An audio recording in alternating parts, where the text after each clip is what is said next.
পৃথিৱীত কি ভগৱানে আপোনালোকে পঠাইছে নেকি যে আপোনালোকে জীয়াই থাকিব লাগে, বেলেগে কোনো মানুহ জীয়াই থাকিব নালাগে? কি এই সাধাৰণ মানুহে কেনেকৈ চলিব? আপোনালোকে কি ভাবিছে নিজক লৈ পেলাই? ভাবিছে নেকি যে পৃথিৱীখন আমাৰে পৃথিৱী, যে আমি চলিব লাগে, বাকী যোনেই যেনেকৈ মৰে মৰক? পলিটিচিয়ানে বোলে পলিটিচিয়ান, ডক্টৰে বোলে ডক্টৰ, ইঞ্জিনিয়াৰে বোলে ইঞ্জিনিয়াৰ, বিদ্যুতৰ মাচুল বঢ়াইছে। আৰে আপোনালোকে এই বস্তুটো কিয়, আপোনালোকে এই মানসিকতা লৈ পেলাই কিয় আগবাঢ়ি আছে? আপোনালোকৰ পইচা আছে কাৰণে আপুনি 4খন গাড়ী ল'ব নেকি, যে এখন নিজে চলাব, এখন ৱাইফে চলাব, এখন ল'ৰাই চলাব, এখন ছোৱালী চলাব? কি সাধাৰণ মানুহখিনিৰ কথা আপোনালোকে ভাবিব নালাগে এবাৰ? সাধাৰণ মানুহখিনি কি জীয়াই থাকিব নালাগে?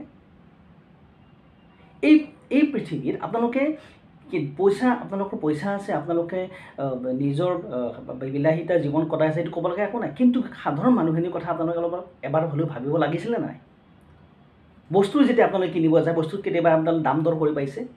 যদি 50 টকা বুলি কয়, আপোনালোকে 50 টকা দিয়া মানুহ, কিন্তু সেই 50 টকা দিয়াৰ ফলত সাধাৰণ মানুহখিনিৰ কাৰণে কি প্ৰব্লেম হৈছে? সাধাৰণ মানুহখিনিও 50 টকা দিব লগা হৈছে, হয়তো সেইটো 30 টকা বা 35 টকা পালেহেঁতেন, কিন্তু আপোনালোকে দাম বঢ়াই দিলে। চব বস্তুতে আপোনালোকে বিলাসিতা জীৱন যাপন কৰিবৰ কাৰণে হয়তো আপোনালোকে কি কৰি আছে, এই দিনক দিনে আপোনালোকে এই মূল্যবিলাক বঢ়াই গৈ আছে। কিয় এইবিলাক কিয় কৰে আপোনালোকে? আৰু মানুহ নহয় নেকি? মানৱতা গুণ নাই নেকি আপোনালোকৰ লগত? টকাৰ কাৰণে আপোনালোকে কি টকাই চিনি পায় নেকি? টকাই আপোনালোকৰ শেষ নেকি? মানুহ মৰি গ'লে, মানুহ নাই নেকি? চব কি জীৱ জন্তু হৈ গৈছে নেকি? যন্ত্ৰ হৈ গৈছে নেকি আপোনালোক চব? এবাৰ ভাবিব, এই কথাটো আপোনালোকে এনেকুৱাকৈ যদি আগবাঢ়ি যায় নহয়, চাব আপোনালোকে কেনেকুৱা অৱস্থা হ'ব। আপোনালোকে এনেকুৱা নাভাবিব যে আপোনালোকে এই সাধাৰণ মানুহ নোহোৱাকৈ আপোনালোকে চলিব পাৰিব। এই সাধাৰণ মানুহ থাকিলেহে আকৌ আপোনালোকৰ বিজনেছ বাঢ়িব। গতিকে অলপ চাই চিন্তি আপোনালোকে এই ইনকামবিলাক কৰাৰ কাৰণে ব্যৱস্থা কৰক। কিন্তু সাধাৰণ মানুহক মাৰি আপুনি 4-5খন গাড়ী চলাই পৃথিৱীত একো শান্তি নাপায়। এবাৰ চিন্তা কৰি, মই ভিডিঅ'টো এইকাৰণে বনাইছোঁ যে সাধাৰণ মানুহখিনি কেনেকুৱা ধৰণে ভুগি আছে, আমাৰ নিচিনা সাধাৰণ মানুহে কেনেকৈ আমি কিমান ভুক্তভোগী, কিমান ভুগিব লগা হৈছে, সেই আক্ৰোশত মই কথাখিনি কৈছোঁ।